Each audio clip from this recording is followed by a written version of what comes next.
حیرت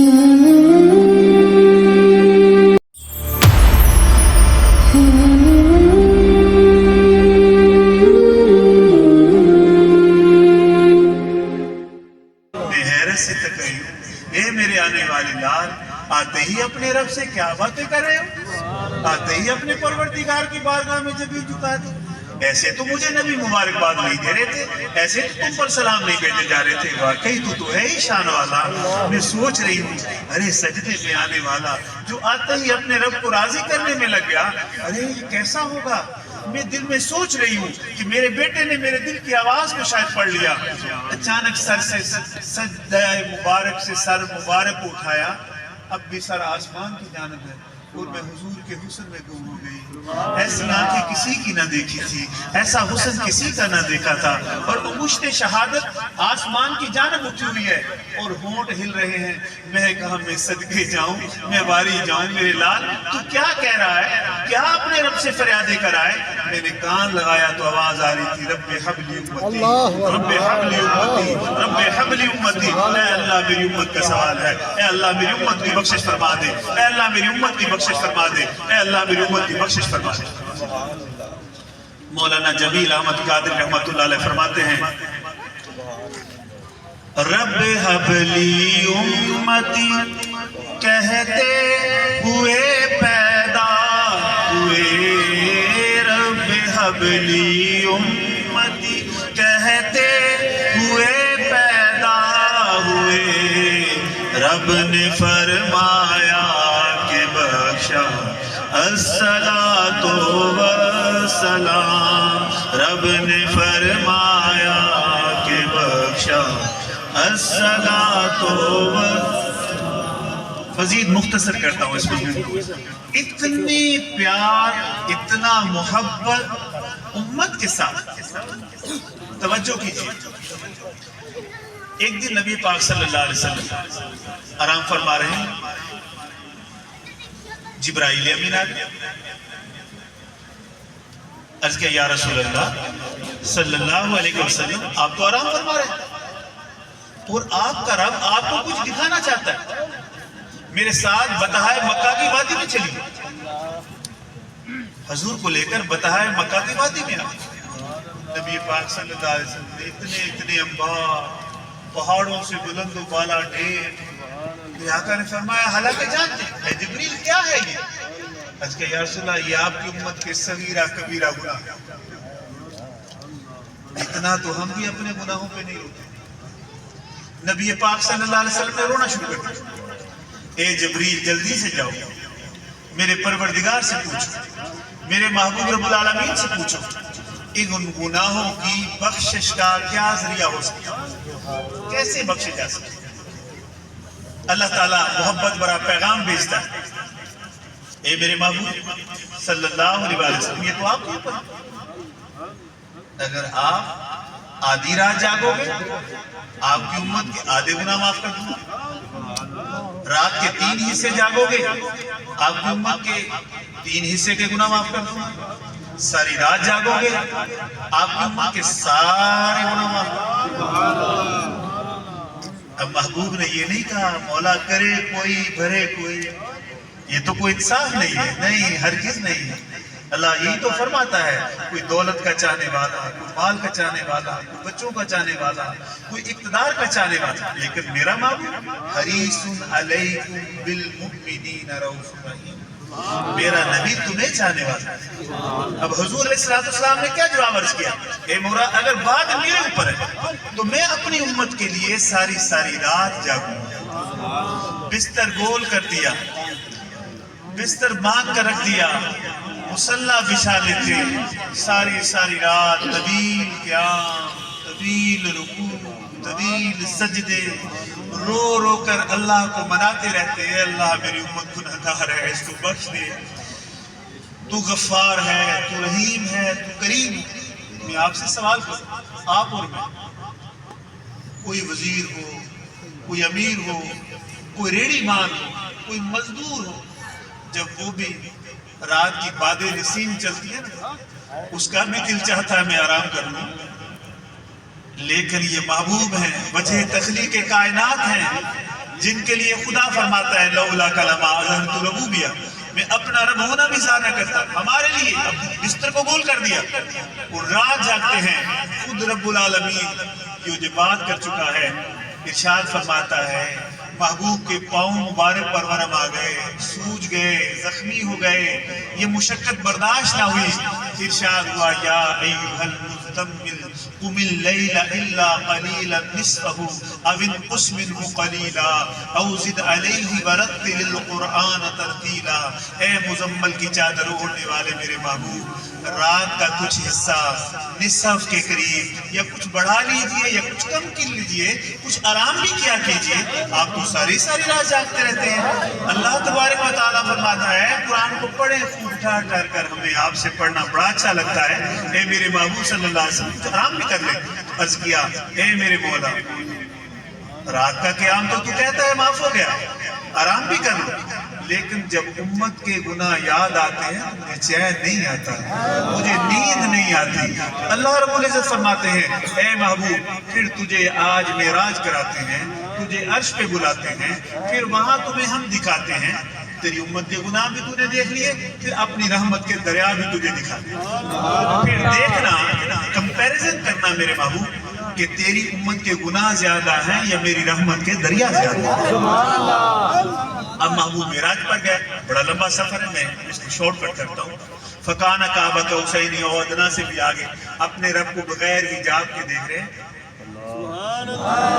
اللہ پاک فرماتا ہے اے محبوب ہمارے لیے کیا تحفہ لے کر آئے تھے، ہمارے لیے کیا تحفہ لے کر آئے تھے؟ تو محبوب عرض کرتے ہیں التحیات للہ والصلوات والطیبات، اے اللہ تیرا بندہ ہوں تو اپنی بندگی ہی تو لائے، انکساری لائے، اپنی ہر قسم کی عبادت تیری بارگاہ میں پیش کرتا ہوں۔ اللہ پاک ارشاد فرماتا ہے السلام علیکم ایھا النبی ورحمۃ اللہ وبرکاتہ، اے میرے نبی تم پر سلام ہو، تم پر برکت ہو، تم پر رحمت ہو۔ اب حضور علیہ السلام کا آگے سے بات سنیے گا، بڑی مزیدار نکتہ دلوں میں بٹھائیے گا۔ نبی پاک صلی اللہ علیہ وسلم نے عرض کیا السلام علینا وعلی عباد اللہ الصالحین، اے اللہ ہم پر بھی سلام ہو اور میرے امت کے جو صالحین بندے ہیں ان پر بھی تیرا سلام ہے۔ اب اللہ رب العزت نے محبت برا سوال کیا کہ اللہ بھی تو جانتا ہے سارا کچھ۔ اللہ پاک نے فرمایا اے میرے محبوب یہاں تو تو اور میں، یہ سننے والی بات جو اٹھو دلوں میں بٹھائیے۔ اللہ پاک نے فرمایا اے میرے محبوب یہاں صرف تیری ذات کے علاوہ اور میری ذات کے علاوہ کوئی شریک نہیں ہو سکتا۔ تم نے یہاں السلام علینا کہا کہ ہم پر بھی سلام ہو، یہ ہم میں تم نے کن کو شریک کیا؟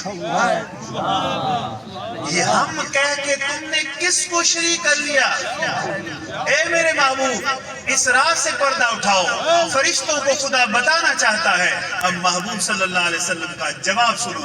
نبی پاک صلی اللہ علیہ وسلم نے عرض کیا اے میرے محبوب العالمین مجھے پتا ہے عبادت کرنے والوں پر تو سلام بھیجتا ہے، صالحین پر تیرے سلام ہوتے رہتے ہیں، السلام علینا کہہ کر جن کو زمانے میں کوئی منہ لگانے والا نہیں، جن کے گناہوں کی وجہ سے ان پر کوئی دیکھنا پسند نہیں کرتا، ان پر نظر ڈالنا پسند نہیں کرتا، میں نے اپنے سارے گناہگار امتیوں کو اپنے ساتھ اپنی کملی میں چھپا کر السلام علینا میں شامل کر دیا۔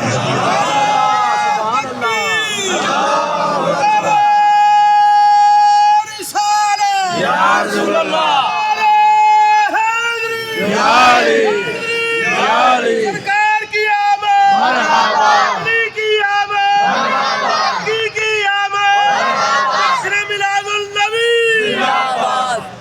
کہاں ایسا محبوب دیکھو گے کہ رب کے سلام میں بھی ہم جیسے گناہگاروں کو شامل رکھیں، ہمیں دور نہ ہونے دے اپنے سے، اور فرما دے اللہم احینی مسکینہ و امیتنی مسکینہ، اے اللہ مجھے میرے مسکین امتیوں میں رکھنا اور مسکین امتیوں میں مجھے موت عطا کرنا، اور قیامت والے دن زمرۃ المساکین، اور قیامت والے دن بھی مجھے اپنے مسکین امتیوں میں کھڑا کر دے، جو ہمیں بھولتے ہی نہیں۔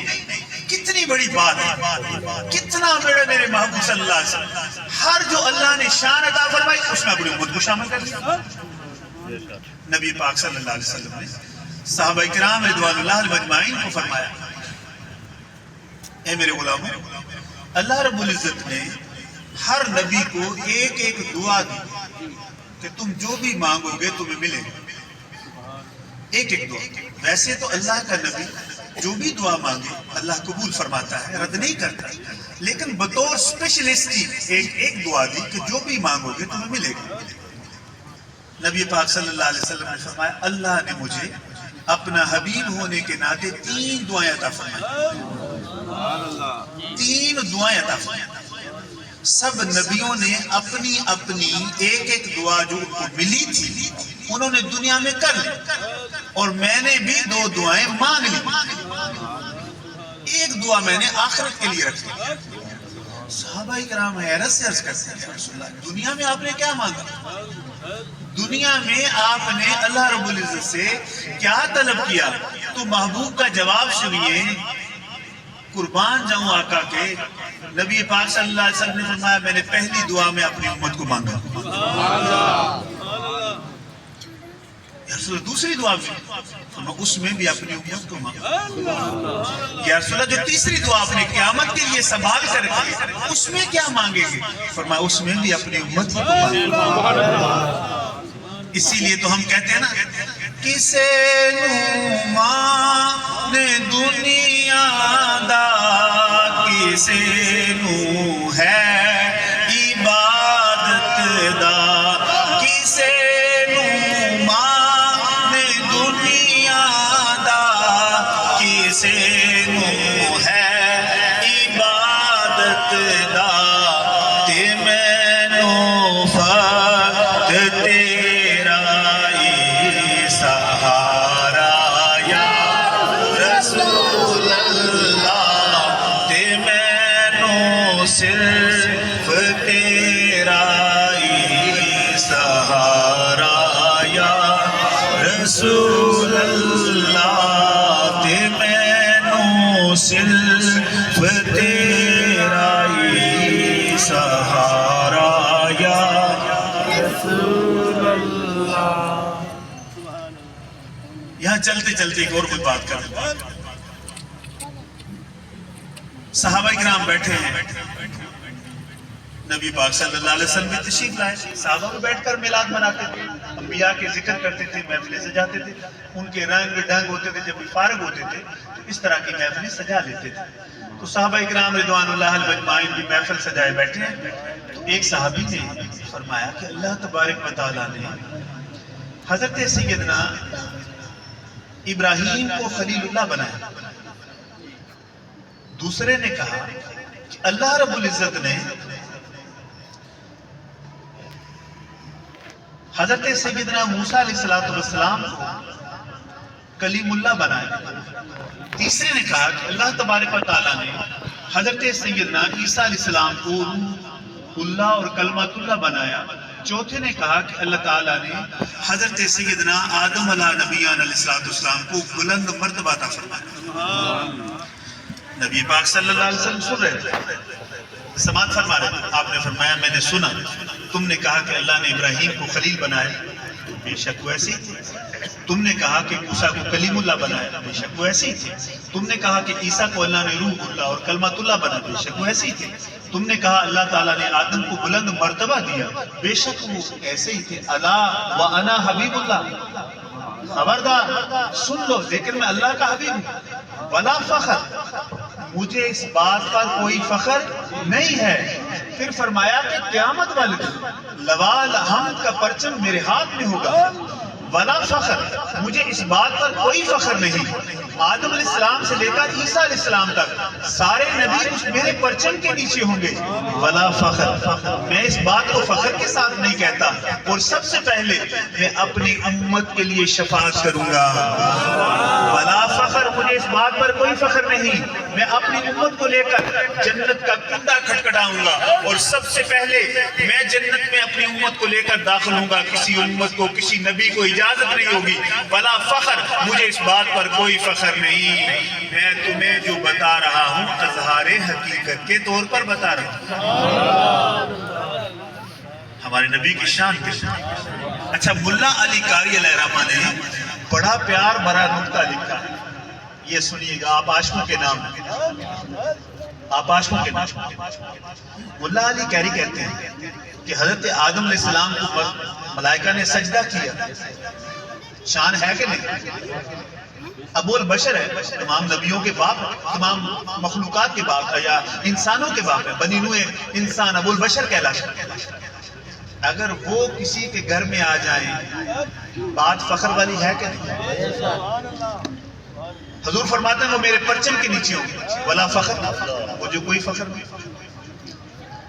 بات تو فخر والی ہے. ابراہیم خلیل اللہ جس پر آگ گل و گلزار ہوئی, جنہوں نے کعبہ بنایا, جن کے بیٹے کے لیے جنت میں دمبا آ گیا, بات تو فخر والی ہے کہ وہ پرچم کے نیچے ہوں. لیکن حضور فرمائے ولا فخر, مجھے کوئی فخر نہیں. وہ اس اعلیٰ نبینا علیہ السلام جو مردہ میں روح پھونک کے اللہ اس میں جان ڈال دے, جو پتھروں میں پھونک مارے ان کو زندگی اللہ عطا فرما دے, کوڑ کے مرض کے لوگوں پر دم کرے ان کے کوڑ کے مرض ٹھیک ہو جائیں, اندھوں کو پھونک مارے ان کی آنکھیں ٹھیک ہو جائیں, وہ حضور کے پرچم کے نیچے ہوں. آپ فرماتے ہیں ولا فخر, میرے لیے کوئی فخر کی بات نہیں ہے. بھائی بات تو فخر والی ہونی چاہیے کہ حضور نے یہ کیوں فرمایا کہ ولا فخر, مجھے کوئی فخر نہیں ہے. اور موسیٰ علیہ السلام جو اللہ سے ہم کلام ہوگی, اللہ سے ہم کلام ہونا کوئی معمولی بات ہے؟ بڑی شان کی بات ہے, بڑی عظمت کی بات ہے. اللہ کے کلیم ہیں, اللہ سے ہم کلام ہوتے ہیں. اللہ کے حبیب فرماتے ہیں ولا فخر. اب ملا علی قاری فرماتے ہیں ارے بھائی سوچنے کی بات ہے, ہمارا محبوب کیوں فخر کرے؟ ہمارے محبوب کو فخر کرنا نہیں چاہیے. ارے فخر تو آدم کو ہونا چاہیے, فخر تو نوح کو ہونا چاہیے, فخر تو موسیٰ کو ہونا چاہیے, فخر تو عیسیٰ کو ہونا چاہیے, فخر تو ابراہیم کو ہونا چاہیے. وہ خدا کا شکر کریں کہ مولا اتنے جلال میں بھی تیرے نبی کے پرچم کے نیچے جگہ ہے. فخر تو یہ نبی کریں. اسی لیے تو میرے اعلیٰ حضرت لکھتے ہیں نا کہ خلق سے اولیاء, اولیاء سے رسول, خلق سے اولیاء, اولیاء سے رسول, اور رسولوں سے اعلیٰ ہمارا نبی, اور رسولوں سے اعلیٰ ہمارا نبی, سب سے اعلیٰ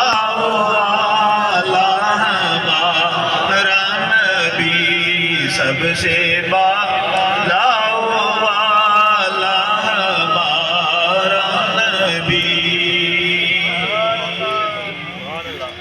اچھا, قیامت کے دن اللہ نبیوں کے لیے سونے کے ممبر رکھے گا. نبی پاک صلی اللہ علیہ وسلم ہر نبی کو حکم کا آجو اپنے ممبر پر بیٹھ جاؤ.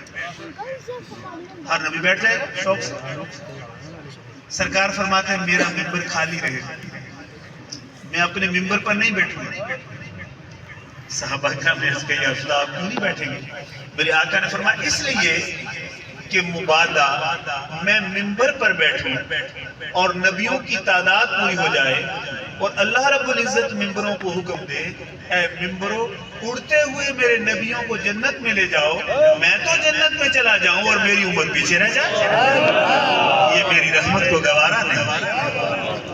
اب آپ نے لوال حمد کا نام سنا نا, لوال حمد, یہ ایک پرچم نما ہوگا.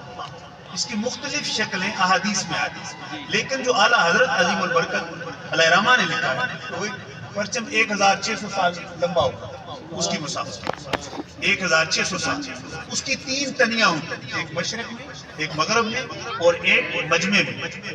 ایک پہ لکھا ہوگا بسم اللہ الرحمن الرحیم, دوسری پہ لکھا ہوگا الحمدللہ رب العالمین, تیسری پہ لکھا ہوگا لا الہ الا اللہ محمد رسول اللہ.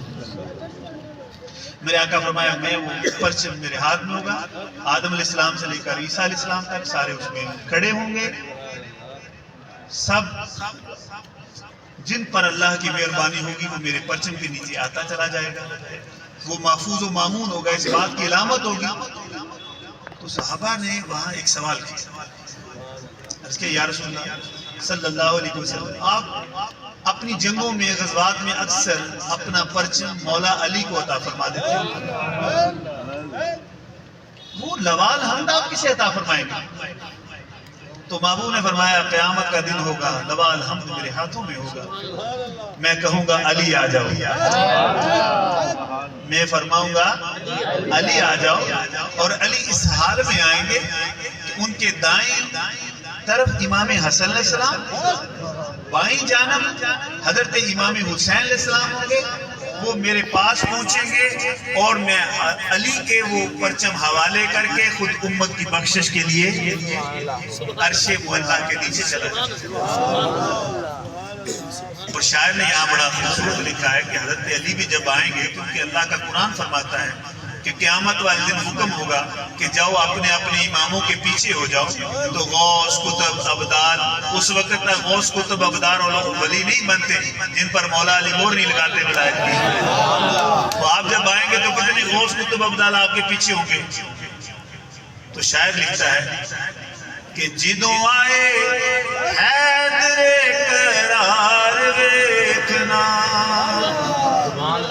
جدوں آئے حیدر قرار ویکھنا، اگے پیچھے غوث ابدال ہون گے، اگے پیچھے غوث ابدال ہون گے، جدوں دل حشر دے سوال ہون گے، ہم ہی ساڈے